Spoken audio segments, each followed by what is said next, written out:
Hi students, आज हम discuss करेंगे what is the best time to start CA final preparations.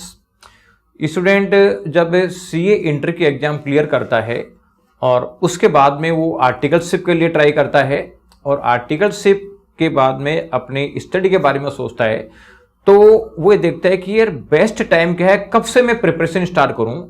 और इसका रीजन क्या होता है कि जब वो आर्टिकलशिप में जाता है तो उसके सीनियर्स मिलते हैं और सीनियर्स उसको सलाह देते रहते हैं कि देखो अभी काफ़ी टाइम है और अभी पढ़ लोगे उसको भूल जाओगे, या अभी के बाद में काफ़ी चेंजेज आ जाएगा तो फिर वो चेंजेस दोबारा करना पड़ेगा, इसलिए बेटर है कि अभी स्टडी स्टार्ट नहीं करें और वो स्टडी आप लास्ट में करें।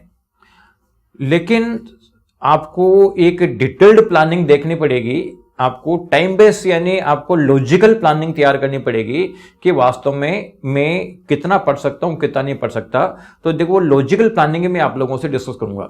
सबसे पहले तो अपन देखें कि जब सीए फाइनल का एग्जाम होता है, आप देख रहे हो कि 3 इयर्स का टाइम मिलता है, फिर भी जब एग्जाम होता है पेपर बच्चों को लगता है कि टफ आ रहा है या पेपर हो नहीं पा रहा या कुछ समझ नहीं बैठ रहा। तो ये इश्यूज क्यों आते हैं, उसका बेसिक रीजन है कि एग्जाम के समय आपको 1 डे का गैप मिलता है। अगर आपने उस 1 डे में जो सिलेबस जो पढ़ा है उसको रिवाइज कर लिया तो वो आपके काम का है, और 1 डे में रिवाइज नहीं कर पाए तो वो किसी भी काम का नहीं है। मान लो किसी सब्जेक्ट में 15 चैप्टर है, उस 15 चैप्टर को परफेक्टली आप 5 डेज में रिवाइज कर सकते हो परफेक्टली और 100 में से 100 ला सकते हो। लेकिन एग्जाम में तो 1 दिन का गैप मिलता है, तो आप ये मान लो कि 5 डेज में पूरा सब्जेक्ट रिवाइज कर सकते हो, तो 1 दिन में तो आप रिवाइज करोगे लगभग 20-25% सिलेबस। तो इसका मतलब कि 20-25% सिलेबस जो आप रिवाइज करके जाओगे ना, उसमें से क्वेश्चन आएगा वो तो आप आराम से कर दोगे और बाकी क्वेश्चंस आपसे नहीं हो पाएंगे। एक ये बहुत इंपॉर्टेंट जो है ये फैक्ट है, और ये फैक्ट है। लेकिन इस फैक्ट का रियलाइजेशन बच्चे को कब होता है, जब एग्जाम हो जाते हैं और उसका पेपर खराब हो जाता है, जब समझ में बैठता है कि मैंने रिविजन नहीं किया। तो हमें प्लान करना पड़ेगा कि 1 दिन में सारा सिलेबस रिवाइज कैसे करें, ये आपको सीखना पड़ेगा आपको। और 1 दिन में सारा सिलेबस रिवाइज करने के लिए जो प्लानिंग होती है, वो जो मैं फुल प्रूफ प्लानिंग फॉलो कराता हूं बच्चों से, वो होती है कि अगर एग्जाम से पहले 6 मंथ का टाइम छोड़ दिया जाए केवल और केवल रिवीजन करने का, यानी उसमें नया सिलेबस कुछ नहीं पढ़ना है, केवल और केवल जो पहले पढ़ी हुई चीजें हैं उसी को रिवाइज करेंगे। अगर ये सिस्टम बना लेते हैं तो उसमें 4 बार आप रिवाइज कर लेते हो पूरे सिलेबस का, और 4 बार जब रिवीजन हो जाता है तो उसके बाद में आप 1 दिन में आप रिवाइज करने की पोजीशन में आ जाओगे। तो ये 4 बार रिवीजन होना बहुत जरूरी है। अगर 4 बार रिवीजन नहीं हुआ तो इसका मतलब 1 डे में रिवाइज करने की पोजीशन में नहीं आओगे। इसका मतलब लास्ट का 6 मंथ का टाइम आपको रिवीजन करने के लिए छोड़ना है। इस पीरियड में आप मॉक टेस्ट सीरीज ज्वाइन कर सकते हो, और लेकिन पूरा पहले वाला पढ़ा हुआ मैटर पढ़ना है, नया कुछ नहीं पढ़ना। इसके अलावा देखो आपको सेल पेस के 4 मॉड्यूल क्लियर करने हैं, साथ में एडवांस आईटी करनी है। तो सेल पेस के 4 मॉड्यूल है, उसमें से 2 मॉड्यूल तो आपके आईबीएस में काम आएंगे, 2 मॉड्यूल आईबीएस में काम ही नहीं आएंगे।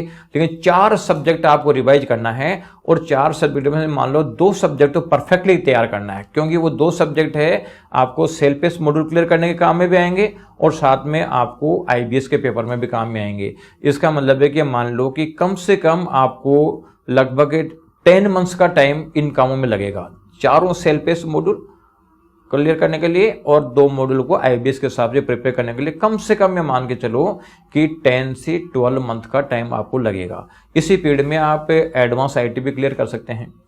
अब ये 10-12 मंथ का टाइम हो सकता है कि आपको लग रहा है ज्यादा है, लेकिन वास्तव में ज्यादा नहीं है, क्योंकि आप आर्टिकल से में भी जाओगे तो आप इफेक्टिव टाइम कितना निकालोगे। दिन में आप ये मान लो ज्यादा 4-5 आवर्स का टाइम, 5-6 आवर्स का टाइम निकाल सकते हो, उससे ज्यादा टाइम नहीं निकाल सकते।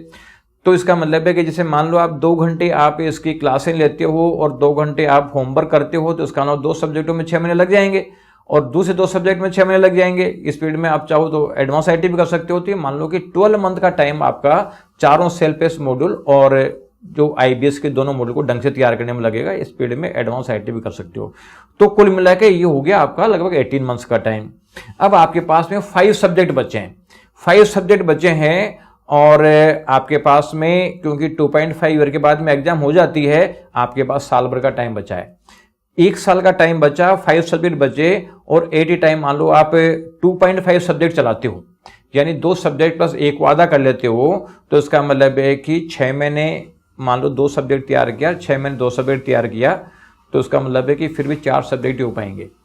इसलिए आप चाहते हो कि पहली बार में एग्जाम क्लियर करो, तो इसका मतलब है कि आप शुरू के जो 1 साल है, यानी कुल मिला के आपको बिगिनिंग से लगना पड़ेगा, और बिगिनिंग से लगने के लिए प्लानिंग का रखना पड़ेगा। जैसे 80 टाइम आप 2 या 3 सब्जेक्ट उठा लो, फिर अगले बार 2 या 3 सब्जेक्ट उठा लो बेसिक सब्जेक्ट, तो कुल मिला के ये आपके 5 सब्जेक्ट रेडी हो जाएंगे। आपका 6 मंथ में फिर आप जैसे दोनों जो ए और सेट ए और बी है सेल्फ एस के, ये क्लियर कर लो, वो आईबीएस के साथ भी तैयार हो जाएंगे, 6 महीना इसमें लगेगा। इसके बाद में जो 6 मंथ का जो टाइम है, इस 6 मंथ में जो सीओडी सेट ये तैयार कर लो, इसमें एडवांस आईटीओटी तैयार कर लो, तो ये 6 मंथ हो जाएंगे। तो कुल मिला के ये 24 मंथ आपके जो 12 मंथ प्लस 12 मंथ यानी 24 मंथ हो गए, और लास्ट का 6 महीना जो है आपको रिवीजन करने के लिए छोड़ना है, तो इसका 2.5 साल हो गए, 2.5 ईयर हो गए। इसका मतलब है कि आपके पास में सरप्लस टाइम है ही नहीं। आप जब लॉजिकली का आप काउंट करोगे तो आपको पता चलेगा कि ये 2.5 ईयर बिल्कुल ब्लैक है, आपके पास में सरप्लस टाइम है ही नहीं। लेकिन अगर आप लॉजिकल प्लानिंग करने के बजाय अगर आप वैसे ही मतलब ऊपर ऊपर से देखते हैं, तो फिर आपको लगता है काफी टाइम है, क्योंकि इंटर के अवेलेबल टाइम और फाइनल के अवेलेबल टाइम में डिफरेंस है। क्यों है?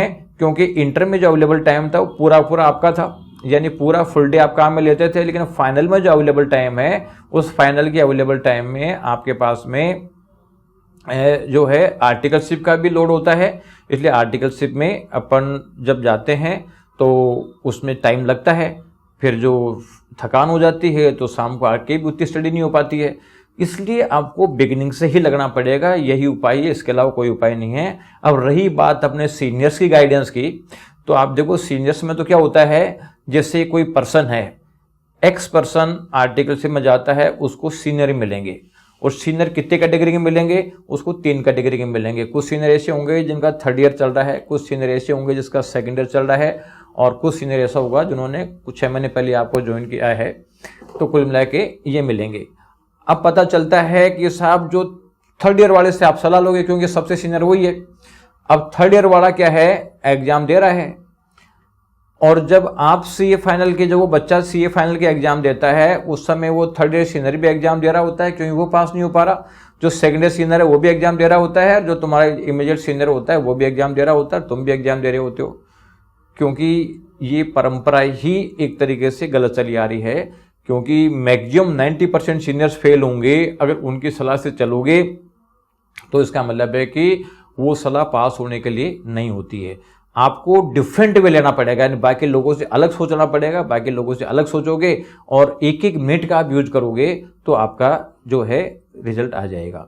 तो आप स्टार्ट करें। वीएसआई में भी बैच स्टार्ट हो रहे हैं, जैसे 24 नवंबर से बैच स्टार्ट हो रहे हैं। अभी 24 नवंबर 24 से आप चाहो तो इसमें आप किसी भी तरीके का ज्वाइन कर सकते हैं। चाहे तो आप कोर्स सब्जेक्ट ज्वाइन करें, चाहे ये आपका सेल्फ बेस्ड मॉडल ज्वाइन करें, यानी कुछ भी, हर चीज़ अवेलेबल है, आप ये कर सकते हैं। और पहले टाइम में एक सिस्टमेटिक तैयारी करके और इस एग्जाम को क्लियर कर सकते हैं बिना किसी टेंशन के।